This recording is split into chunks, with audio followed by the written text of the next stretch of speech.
This is nonsense. This is crazy, man. Let's take a look.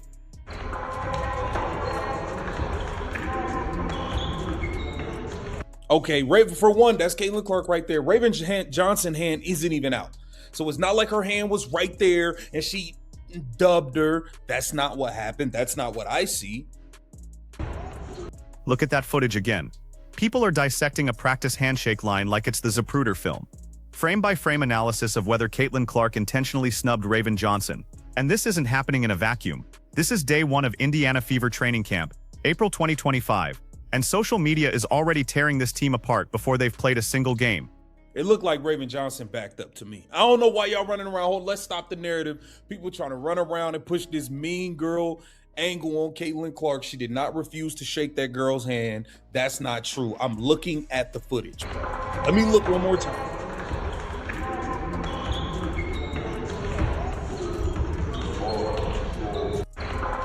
Yeah, bro. I feel like y'all being extra. I don't feel like Caitlin Clark refused to shake her hand, man. I really don't. I really don't. Here's what actually happened in that clip. Raven Johnson's hand wasn't extended when Caitlin came through the line. She had her head down, took a step back, and the moment passed. No dramatic snub. No mean girl behavior. Just an awkward timing issue that got weaponized by fans looking for conflict. But the fact that we're even analyzing this tells you everything about what the Fever front office created when they selected Johnson with the 14th pick in the 2025 WNBA draft. Okay, now look. Now we got to take a look at what the people's saying, okay? And this is what I mean when I say, the Indiana Fever have just brought a circus. Y'all just welcomed a circus, man. And this is the type of stuff. This is why you have to think about things before you do them, man. And I really don't think the Indiana Fever thought this thing through. The history between these two players runs deep. March 2024, NCAA Tournament Elite 8, South Carolina versus Iowa. Johnson was assigned to defend Clark. Trash talk happened on the court, and South Carolina fans celebrated when they ended Iowa's season. Fast forward to April 2025, and those same South Carolina fans are now Indiana Fever fans, because their player is on the roster. Except they're also Caitlin Clark fans. And that's the problem the front office didn't think through. Her head down and stepped back and missed a chance at a high five. Y'all have to stop being so weird all the time. Nasty. I agree.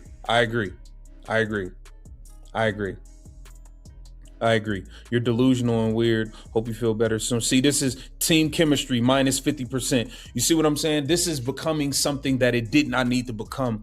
And this is already turned into a circus and a clown show to where handshake lines are being monitored and all. Check the comments under that practice footage. You've got one faction saying Caitlin is being a bully, another faction defending her saying Raven stepped back first, and a third group saying this is all manufactured drama. 3 different fan bases, 3 different narratives, all colliding on day 1 of training camp. The Fever didn't just draft a backup point guard. They imported a civil war into their own locker room coverage. And here's what makes this particularly messy. Caitlin Clark's fan base is notoriously protective. They've spent 2 years defending her against perceived slights, real and imagined. Now you've added a player from the team that ended her college career, put them in the same practice facility, and expected what exactly? That everyone would just forget the history? Once some games start getting played, maybe it'll, you know what I'm saying? Like it'll calm down some. Because this is extra. I'm not gonna lie. This is extra. This is weird to me. You know what I'm saying? Like people going through this and analyzing the handshake lines. I don't really feel like there was nothing there. I don't feel like she ignored Raven Johnson. I don't feel like Raven Johnson intentionally backed off because Caitlin Clark was coming through the line. I don't feel like it was any of that. You know what I'm saying? I just feel like it's just how things played out. I don't think this was anything malicious on either end. I don't think the Indiana Fever front office had months to consider these dynamics. The draft happened in April 2025, but the college rivalry was a year old by then. They watched how Clark's fans reacted to Angel Reese during their WNBA rookie season in 2024. They saw the Twitter wars, the constant comparisons, the way every interaction got magnified and weaponized. They had a blueprint for exactly what happens when you put rivals on overlapping fan radar. But here's what they apparently didn't account for. Putting rivals on the same team is exponentially worse than putting them on opposing teams.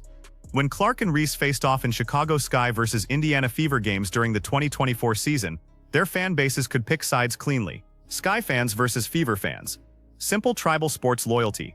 Now, Fever fans are supposed to root for both players simultaneously while remembering that one of them celebrated ending the other's college career. Training camp, man, it appears they are locked and loaded, ready to go. Let's see this here. We got some footage. Caitlin Clark says she's ready to go. No minutes restriction. No minutes restrictions. Okay.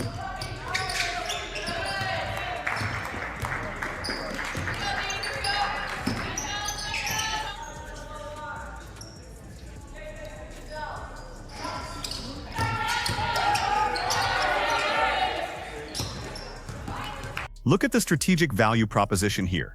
Raven Johnson averaged 8.2 points and 4.1 assists per game in her senior year at South Carolina. She's a defensive specialist, a backup point guard who can spell Caitlin Clark for 12-15 minutes per game. That's her role. That's what the Fever drafted her to do. And in exchange for that modest contribution, they imported an entire fan base conflict that will now follow this team for the entire 2025 season.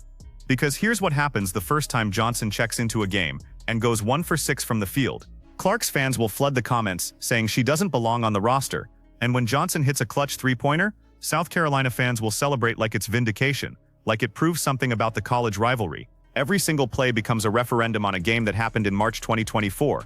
In the league is bad. Okay, so yeah, man, I think we got some, I don't know, man. I feel like this layup line thing is something that shouldn't really be a topic of conversation, man. I think the main thing is the Indiana Fever are back and it look like they ready to roll. But, you know, I do feel like, hey, the front office has to own some of this. The front office got to own some of this. Okay, you guys should have thought about this stuff. The Fever went 2020 in the 2024 season, made the playoffs for the first time since 2016, and built real momentum around Caitlin Clark's rookie year. Kelsey Mitchell averaged 19.1 points per game playing alongside Clark in the backcourt. Aliyah Boston developed into a legitimate all-star caliber center. The chemistry was there, the foundation was solid. And heading into the 2025 season, the obvious move was to add pieces that complemented what they already had without creating unnecessary drama. Instead, they drafted the one player in the entire 2025 draft class who came with guaranteed baggage. Not basketball baggage, social media baggage, fan conflict baggage. The kind of distraction that turns practice handshake lines into viral content and forces the coaching staff to manage optics instead of just coaching basketball. And I don't feel like they did their due diligence when thinking this thing all the way through. And let's be honest here. Don't let Raven Johnson play in one of these games and go 0 for 4 from 3. Don't, bro. It's going to be all hell breaking loose on social media. I'm telling you, it's going to get real petty real fast. And this is... The front office has to take ownership of some of this, and it just is what it is, man. Now let's talk about what happens moving forward, because this handshake analysis is just the beginning. The Fever open their 2025 season in May, which means we've got weeks of training camp, preseason games, and media availability before the real games even start. And every single interaction between Clark and Johnson will be scrutinized. Every time they run a pick and roll together in practice. Every time they sit next to each other on the bench. Every time one passes to the other or doesn't pass to the other. The coaching staff now has to manage this. Head coach Christy Sides has to navigate questions about their relationship.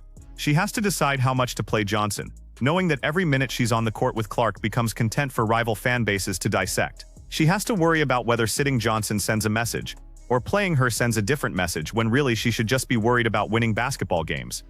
And what about the other players on the roster? Kelsey Mitchell, Aliyah Boston, Melissa Smith. They're trying to prepare for a playoff run in 2025, and instead the media coverage is dominated by whether their point guards shook hands properly at practice. That's the environment the front office created. Here's the part that really doesn't make sense. The Indiana Fever had other options at pick 14. They could have drafted a wing player who spaces the floor. They could have added front court depth. They could have taken the best player available who didn't come with a preloaded controversy attached to their name. But they chose this. They actively chose to import this dynamic into their locker room. And you can't claim they didn't know. The front office has social media access. They've seen how Clark's fan base operates. They watched the entire 2024 season play out with constant online warfare between different player fan bases. They had all the information they needed to predict exactly what would happen, and they did it anyway. So now we get to watch this play out over an entire season. We get to see whether Johnson can actually contribute on the court, or whether she becomes a distraction that undermines everything the Fever built in 2024. We get to see whether the coaching staff can manage these personalities and these fan bases, or whether the circus overwhelms the actual basketball. And we get to see whether Caitlin Clark, who just wants to play basketball and win games, can coexist with a teammate whose presence guarantees that a significant portion of the fan base will be looking for conflict in every interaction. The Indiana Fever front office made this choice. They own the consequences. And when the social media chaos reaches a fever pitch mid-season, when every handshake gets analyzed, every on-court interaction gets weaponized, every rotation decision becomes a referendum on the college rivalry, they don't get to act surprised. They built this circus. Now they have to perform in it. So here's the question for you. Was this worth it? Did the Indiana Fever gain enough basketball value from drafting Raven Johnson to justify the media circus they imported? Or did they sacrifice team chemistry and media peace for a backup point guard who brings more baggage than production? Drop your take in the comments because this story is just getting started, and it's going to define the Fever's entire 2025 season.